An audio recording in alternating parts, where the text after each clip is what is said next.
pour beaucoup de jeunes joueurs comme lui. Lors de la première journée, West Ham dafa dem fekki équipe bële nga xamante ne moom mooy Sunderland suñ ko waxee suñu xel day dem si l'international sénégalais milieu de terrain Habib Diarra moom itamit mu nekkoon ci équipe bi nga xamante ne moom mooy Strasbourg gannaaw ba mu signéwee un nouveau contrat un transfert officialisé du côté de la Premier League. Donc ci boobu la jongante Sunderland moo gagné woon West Ham sur le score de 3-0. Habib Diarra était titulaire dans l'entrejeu ci équipe bi nga xamante ne moom mooy Sunderland aux côtés de Granit Xhaka. Côté West Ham, El Hadji Malick Diouf ni ma leen ko waxee il y aura une concurrence avec Emerson, mais c'est sûr que après les dernières prestations de l'international sénégalais il va être titulaire pour la saison 2025-2026 nag ki nga xamante ne moom mooy son entraîneur Graham Potter nekkoon ancien entraîneur ci équipe bi di Brighton laata mu am un passage un peu compliqué avec les Blues de Chelsea. Jot na louer la maturité de El Hadji Malick Diouf waaye tamit sa motivation pour s'intégrer rapidement dans l'équipe, une intégration réussie en équipe nationale du Sénégal gannaaw ba mu nekkee tamit en concurrence, une concurrence saine avec Ismaël Jacobs nekk tamit arrière gauche dans la tanière. Mais avec ses dernières performances, El Hadji Malick Diouf est parti pour être un titulaire indiscutable au sein de l'équipe nationale du Sénégal. Suñu jógee ci journal, on va toujours rester avec le journal Record. ñoom itamit ñu ngi ñëw sur l'Afrobasket 2025. Afrobasket déjà gis ngeen un leader en sélection nationale muy Pape Moustapha Diop, le poumon défensif. Il faut saluer l'attitude défensive bi nga xamante ne les lions du basket wane nañ ko ci jongante bi nga xamante ne ñi ngi ko doon amal ak équipe bi nga xamante ne moom mooy Nigéria. Donc Sénégal jot nañu imposé wu ci bile match, loolu moo leen permettre ñu war a football ñu war a basket ce demi-finale face à cette équipe du Mali. On va revenir largement sur l'Afrobasket 2025. Alors Daouda Ba nekk latéral droit des lions locaux moom jot na yëkkati ay kaddu toujours sur le journal Record. Nee na le meilleur de tous les temps mooy Sadio Mané. Démb am na benn waxtaan bu am solo boo xamante ne amoon na ci groupe WhatsApp Sport Life 221 bi. Donc déjà maa ngi jaajëfal analyse yi nga xamante ne gars yi indi nañ ko foofu. L'intégration de Sadio Mané gis nañ ne que il y avait des avis partagés entre ñoom Gorgui Cissé ñoom Univers Gaindé donc ñoom Sow ñoom Abdoul Dia sur le retour de Sadio Mané. Ni ma leen ko waxee rek équipe boo gis dafa war a am identité, et l'identité de l'équipe nationale du Sénégal c'est Sadio Mané. Suñu ñëwee dans les échos de la tanière dinañu ñëw largement sur le schéma bi nga xamante ne moom la Pape Bouna Thiaw war a adopté sur les matchs comptants pour les éliminatoires de la Coupe du Monde 2026. Daouda Ba donc nekk latéral droit des lions locaux nee na le meilleur de tous les temps Sadio Mané. Alors déjà il y a les réactions yi nga xamante ne maa ngi koy gis ci li nga xamante ne nag moom mooy commentaires yi.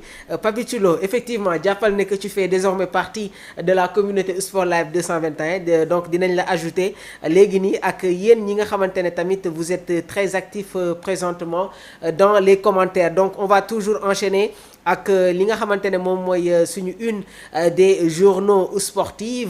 Voilà May Sa Thiès mooy man mu nekk kàddu yi nga xamante ne moom le lion de Guédiawaye yëkkati envers son frère Sa Thiès bi nga xamante ne war na jongante ak le roi des arènes kii di Modou Lo. Point Actu Sport si seen xët gu njëkk ñoom itamit ñi ngi ñëw ba tey ci CHAN 2025 bi. Le Sénégal déjà assuré d'une prime de 290 millions de francs CFA. Donc mu nekk tamit voilà rémunération yi nga xamante ne équipe nationale du Sénégal dinañ si bénéficier wu gannaaw ba ñu atteindre les phases à élimination directe. Donc Sénégal dinañu football demain seen quart de finale ak équipe bi nga xamante ne moom mooy Ouganda. Ce sera à 14h. Donc quart de finale Ouganda-Sénégal, date horaire, chaîne et historique des confrontations dañ leen di jox toutes les informations.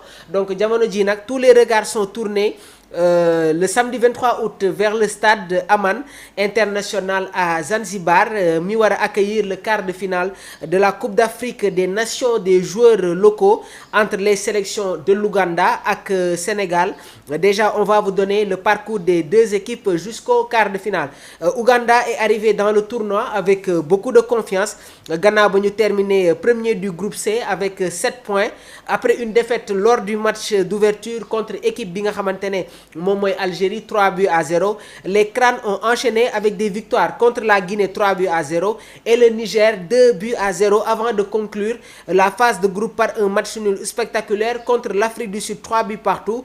yi les résultats nag ñoom ñoo permettre Ouganda ñu qualifié wu en tête de son groupe. Alors le Sénégal tenant du titre ñoom tamit jot nañu terminé deuxième du groupe D derrière le Soudan et s'est qualifié pour les quarts après un match nul 0 but partout face au Soudan lors de la dernière journée. Donc les Lions de la Teranga dinañu affronter l'Ouganda dans un duel très attendu à Zanzibar. Alors ce samedi nous promet du spectacle ndax Sénégal si CHAN bi war nañu football à 14h. À 18h dañuy jël tuuti pause dem seetaan tamit afro basket bi demi-finale Sénégal Mali 18h GMT. Bonne chance aux Lions. On va parler désormais de l'afro basket, la demi-finale très attendue de l'afro basket 2025 entre le Sénégal ak équipe bi nga xamante ne moom mooy Mali qui aura lieu ce samedi 23 août à Luanda Angola dans la Kilimba Arena foofu le match bi di amee. Le coup d'envoi voilà c'est à 18h GMT.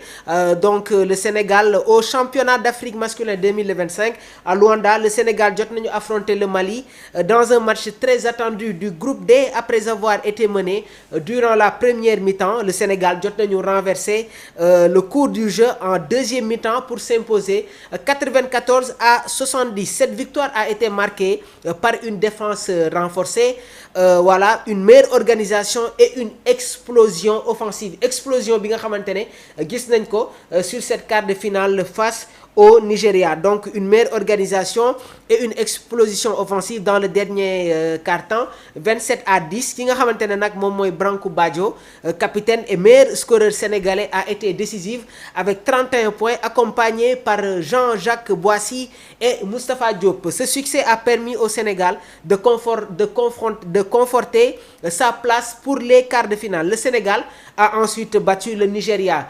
91-75 en quart de finale en atteignant ainsi la demi-finale.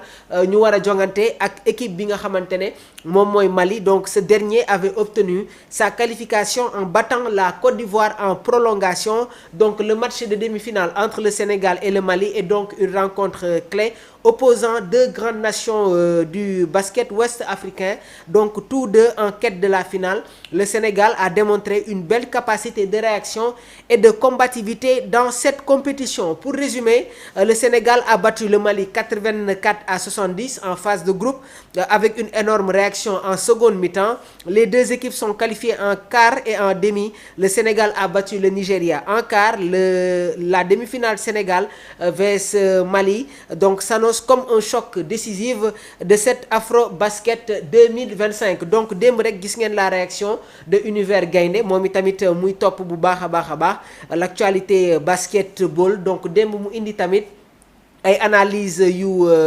pertinente ci match bi nga xamante ne Sénégal joué woon na ko ak équipe bi di Nigéria. L'entraîneur de l'équipe nationale du Sénégal ki nga xamante ne nag moom mooy Desagana Diop yëkkati na ay kàddu sur le prochain match. Nee na les Maliens sont nos frères mais une fois sur le terrain c'est la compétition. Mu nekk kàddu yi nga xamante ne moom la le technicien des Lions yëkkati à la veille de cette rencontre. Univers Gaynde moom nee na Desagana est bien entouré par de grands techniciens locaux. Toujours des commentaires yi nga xamante ne Univers Gaynde mi ngi koy indi concernant l'Afro Basket 2025. On va prendre une autre réaction mais boobu day doon sur l'équipe nationale du Sénégal. Le doyen Gorgui dinañu indil une analyse sur la prochaine liste de Pape Bouna Thiaw waaye tamit la position de Nicolas Jackson qui est menacé. Dinañ leen jox toutes les dernières informations. Suñu jógewee ci journal bi nga xamante ne moom mooy Point Actu Sport, on va enchaîner rapidement ak journal bii di Tribune Sport ñoom ci seen xët gu njëkk ñi ngi ñëw ci lutteur bii di Moussa Ndoye nekk tamit lutteur. Donc jot na yëkkati ay kàddu envers son prochain adversaire kii di Zarko. Nee na notre combat s'impose. Mu nekk kàddu yi nga xamante ne moom le lutteur li bu yëkkati pour son prochain affiche. On va parler d'une autre actualité muy concerner le Real de Madrid, la Casablanca. Dani Carvajal, mais déjà Alexander Arnold sous pression. On va vous expliquer. Dani Carvajal, bi nga xamante ne à l'issue de cette précédente saison, dans cette précédente saison 2024-2025, dafa amoon blessure. Donc il est de retour en grande forme après une grande blessure au ligament croisé. Jamono ji nag il met déjà une forte pression sur Trent Alexander-Arnold. Alexander Arnold nekk international anglais, donc moom itamit nekkoon ancien joueur de Liverpool gannaaw ba mu signé ci équipe bi nga xamante ne moom mooy Real de Madrid. Donc Carvajal a montré lors de sa récente entrée en jeu des performances solides et un niveau d'intensité très élevé qui ravit le public du Santiago Bernabéu. Alors son retour a éclipsé Alexander Arnold lors d'une victoire 1-0, renforçant la lutte pour la place de titulaire.